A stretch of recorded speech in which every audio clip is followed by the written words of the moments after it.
Poor breathing in freestyle is a speed killer. Typically, the focus is on how a bad breath really disrupts alignment and creates a lot of resistance as swimmers move through the water. But unfortunately, a poor breath can wreck the pull as well. Hi everyone, Andrew here, helping you help your swimmers get faster. When swimmers have a big, slow breath, they typically compensate with a short, fast pull. And when they're breathing every stroke and they're having a poor pull with every other stroke, that's obviously going to kill their speed. So we have to help swimmers figure out how to pull well, how to pull effectively as they breathe, and that's going to allow them to create more propulsion per arm stroke, and that means they're going to go faster. Let's check it out. When it comes to propulsion, every little bit matters. The more swimmers can create, the faster they go. And so every opportunity they have to create propulsion, they need to use it.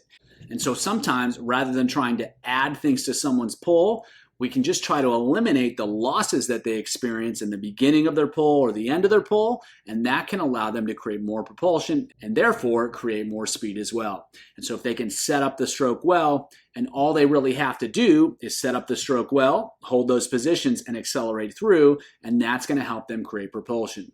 But unfortunately with the breath in freestyle, if it's poor, it can be very difficult to set the stroke up well. And if they don't set the stroke up well, there aren't any positions to hold, and it doesn't really matter if they accelerate through because they're not moving any water in the first place. So we have to help swimmers figure out how to effectively set up the stroke through the breath. So when swimmers breathe, the opposite arm tends to be a lot less effective in creating propulsion. So if they're breathing to the right, when they're trying to pull to the left, it tends to not work nearly as well. So when the breath is slow, the arm's going to keep moving more often than not. It's not going to wait for the head, for the body to come back down. And because the body is rotated to the side to breathe, if the swimmer is pulling before the body rotates back, they are not going to be in a good position to move a lot of water, and they're definitely not going to be in a strong position to move water effectively and quickly. So if the breath is slow, they're not going to be able to be in the right positions to have a great pull. And just as bad, if the breath's unstable, the head's pulling to the side, the body's coming out of alignment, well, guess what? Now the arm's got to do the work, try to create some stability, and that's where you see that sculling stuff. That's where you see the hand pressed out to the side. That's where you see the hand pressed down in order to try to stabilize the body, because that breath is pulling the body out of an aligned position and out of a stable position. And so in both cases, and a lot of times these two things happen at the same time, that pull is going to be pretty bad because swimmers are going to be out of position, they're going to be using the hand for the wrong thing, and that's going to result in a lot less propulsion. And of course, telling swimmers to fix it doesn't work. Focusing on their pull isn't the issue. They really can't feel what they're doing, and a lot of those movements are just instinctive reactions, and it's going to feel to them like the arm has a mind of its own, because when they pull the head to the side, the arm's instinctively going to try to create stability. And so no matter how hard swimmers try to fix the pull itself, if you don't fix the breath, you don't improve the breath, they're not going to be able to make any sort of lasting change. And this is an example of where if the root cause isn't fixed, the problem's never going to go away. So in terms of solution, give them better feedback, you get better learning. And so if the head is moving all over the place, if there's no stability, have them put a paddle on their head, get the head still first, get the head tight first, keep everything in line, and then swimmers are going to be able to use the arms to pull with rather than sculling to stabilize the body. So that's the first strategy that can be really useful for helping get the breath back on track so we can get the pull back on track. So here's the first exercise, and all they're doing is swimming with that paddle on their head. And if their breath is off, they're pulling it up, they're pulling it out, they're pulling it to the side, that paddle is going to come off. So it provides really clear feedback, and it encourages them to breathe straight, to breathe low, and to breathe tight. And the more swimmers can do that, the more they're going to stay in line, and they're not going to have problems with sculling and moving the hand out to the side.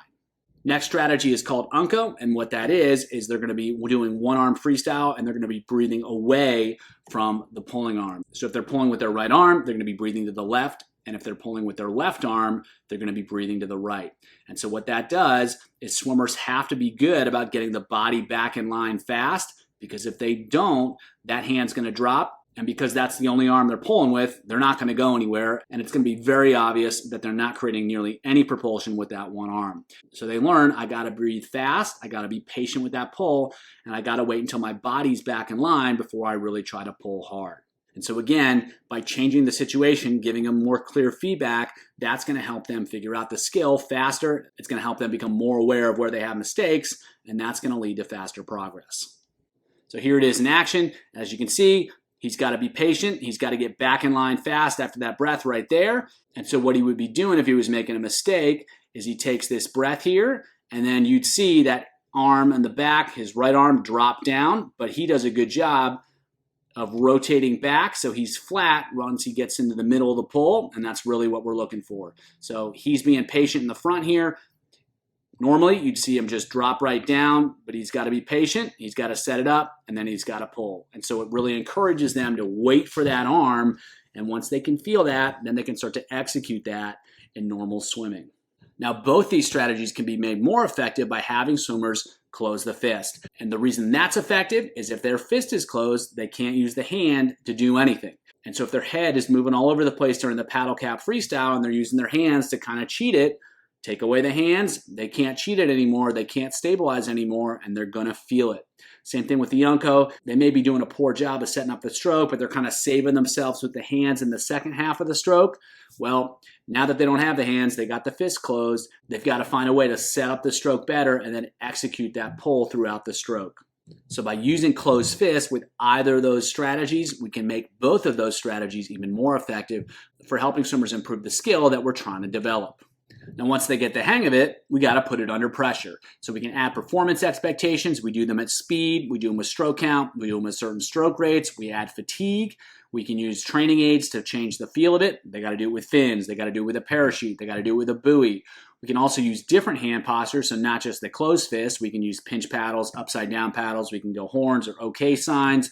You can also combine them and have them go paddle cap unco, so now they have to be really good with the breath and they got to be patient with the pull all at the same time. And of course, you can start building this stuff in to the regular freestyle swimming, so they have to actually execute those skills when they're swimming.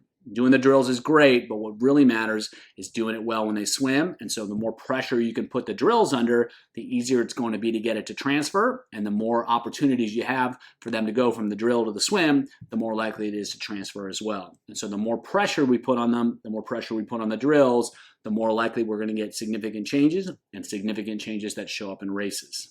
So here are a couple sets that can help swimmers improve this skill. We're going 2 rounds through, 475s, 25 paddle cap freestyle, 25 unco, 25 freestyle. They're going to descend those 1 to 4. The idea here is we're adding speed slowly. Then they're going to go 4 times to 25 unco with fins fast. So we're going really fast, really high speeds, especially with the fins. And then 100 freestyle, same stroke count each 25. Just be really good with the breath, be really good with holding water. 2 rounds through that whole thing. So we're putting pressure on them in a couple different ways to help continue and to enhance the learning. Next set, they're going to go 3 rounds through. They're going to go 425s paddle cap freestyle, build to fast. The first 2 are with a closed fist.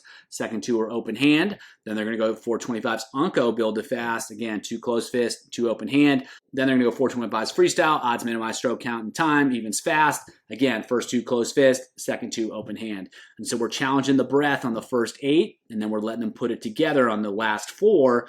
And in each case, we've got the closed fist for the first half of each segment. That's going to make it more difficult, but it's also going to make them feel great once they open the hand back up. And in each case, we're adding speed. So we're challenging them to do things well, not just in terms of the execution, but the execution with speed. And that is really what they need to improve. And that's what they need to do to get better. If you want to learn more about how to improve the breath in freestyle, check out the video below.